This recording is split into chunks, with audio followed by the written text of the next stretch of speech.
নমস্কাৰ বন্ধু বান্ধৱীসকল পুনৰবাৰ স্বাগতম জনাইছো মোৰ ইউটিউব চেনেলৰ অন্য এটি নতুন ভিডিঅ'লে আৰু আজি ভাবিলো ভিডিঅ'টো অকনমান বেলেগ কৰো কাৰণ যেহেতুকে মোৰ চেনেলটোৰ নামে আছিল জুনমণি ব্লগছ এণ্ড কিচেন বুলি আৰু কিচেনৰ ভিডিঅ' বহুত দিন হ'ল দিয়া নাই সেইকাৰণে ভাবিলো আজি এটা ধুনীয়া ৰেচিপি ভিডিঅ' লৈ আহো আপোনালোকৰ মাজলে আৰু ইয়া দেখিছেনে ইহঁত দুটা মোবাইল চাই আছে পুৰা আৰু আজি ৰাতিপুৱাৰ পৰা ভিডিঅ'টো আৰম্ভ কৰিছো আৰু ভাবিলো আজি কিবা এটা ৰেচিপি আপোনালোকৰ লগত শেয়াৰ কৰো কাৰণ বহুত দিন হ'ল ৰেচিপিৰ একো ভিডিঅ' শেয়াৰ কৰা হোৱাই নাই আসলতে আৰু ৰেচিপি এটা শেয়াৰ কৰিবলৈ হলে আসলতে বহুতখিনি কিবা কিবি জাজগাৰ কৰিব লগা হয় যেনেকে মানে সজাই পৰাই ধুনীয়াকে লবলগীয়া হয়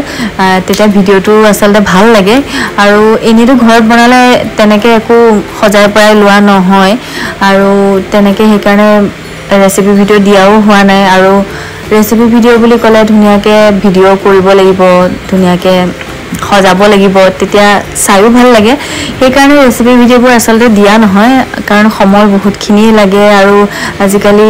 ছোৱালীৰ লগতে লাগি থকা হয় সময়বোৰ অকনমান কমি যোৱা যেন লাগিছে আৰু সেইকাৰণে এয়া আজি সৰুকে কিবা এটা ৰেচিপি ভিডিঅ' লৈ আহিছো এয়া মই ইফালে ভাত বহাই দিছো আৰু ইফালে এয়া সৰু মাছ ধুনীয়াকে ফ্ৰাই কৰি লৈছো আৰু ইফালে দেখিছেনে এয়া বিলাহী পুৰি লৈছো এইদৰে অকমান কটাৰীৰে কাটি লৈছো আৰু ইফালে ধুনীয়াকে মছলা ৰেডি কৰি লৈছো আৰু ইফালে কেৰাহীখন গৰম হ'বলৈ দিছো যোনখিনি মাছ ভাজিছিল সেইখিনি তেলতে ইয়াতে অকনমান মই পাঁচফোৰণ দি লৈছো আৰু ইয়াতে অকনমান পিয়াজ দিলো কাটি থোৱা আৰু ইয়াতে পিয়াজ দিয়াৰ পিছত আৰু কেঁচা জলকীয়া দিম এয়া কেঁচা জলকীয়া আপোনালোকে যিমানখিনি খায় যদি জ্বলা বেছি নাখায় নিদিব আৰু এইখিনি দিয়াৰ পিছত এতিয়া মই ধুনীয়াকে পিয়াজখিনি লৰাই দিম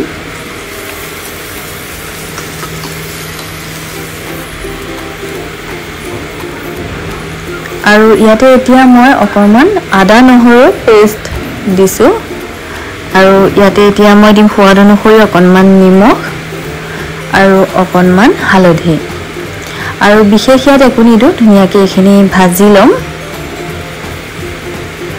আৰু সৰু মাছ কাৰ কাৰ প্ৰিয় কমেন্ট বক্সত জনাব মোৰ কিন্তু খুবেই ভাল লাগে সৰু মাছ খাই আৰু সৰসৰী বনাই কিন্তু খাই বৰ ভাল লাগে সৰু মাছৰ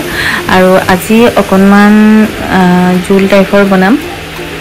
ইয়াত মই আৰু কিবা কিবি এড কৰিম হেয়াও আপোনালোকক দেখুৱাই আছো এইখিনি ধুনীয়াকে ভাজ খাই যোৱাৰ পিছত আমি যোনকিটা বিলাহী পুৰি লৈছিলো এই পুৰা বিলাহীকিটা ধুনীয়াকে পেষ্ট কৰি ইয়াতে দি দিছো আৰু মই বিলাহীকিটা কিয় পুৰি লৈছো জানেনে বিলাহীকিটা পুৰি ললে মাছৰ তৰকাৰীখনৰ সোৱাদটো একদম বেলেগ হয় খাবলৈ বিৰাটে টেষ্টি হয় আৰু যিসকলে এনেকে ট্ৰাই কৰি চোৱা নাই বিলাহী পুৰি আপোনালোকে বিলাহীটো এনেকে এনে কাটি নিদি পুৰি আপোনালোকে খাই চাবচোন বিৰাটে টেষ্টি হয় তৰকাৰীখন আৰু ইয়াতে মই এতিয়া এড কৰিম জিকা আৰু আলু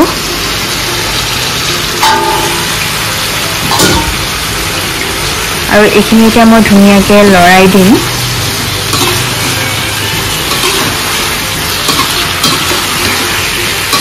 মই মাছ বনালে সদায় বেলেগকে বনাও কেতিয়াবা বিলাহীটো মই বইল কৰিও দিওঁ আৰু পুৰিলে বেলেগ এটা ফ্লেভাৰ আহে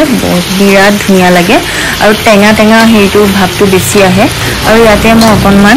পানী দি লৈছো আৰু এইখিনি এতিয়া ধুনীয়াকে মই সিজিবলৈ দিম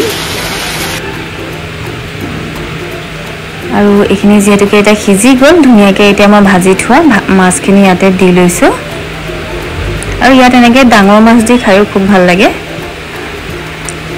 আৰু এইখিনি এটা হোৱাৰ পিছত মই ইয়াতে কাটি থোৱা ধনিয়া অকনমান এড কৰি দিছো আৰু ধনিয়া মাছত দিলে খুব ধুনীয়া লাগে মাছৰ সোৱাদ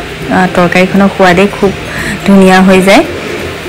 আৰু এইখিনি দিয়াৰ পিছত এতিয়া মোৰ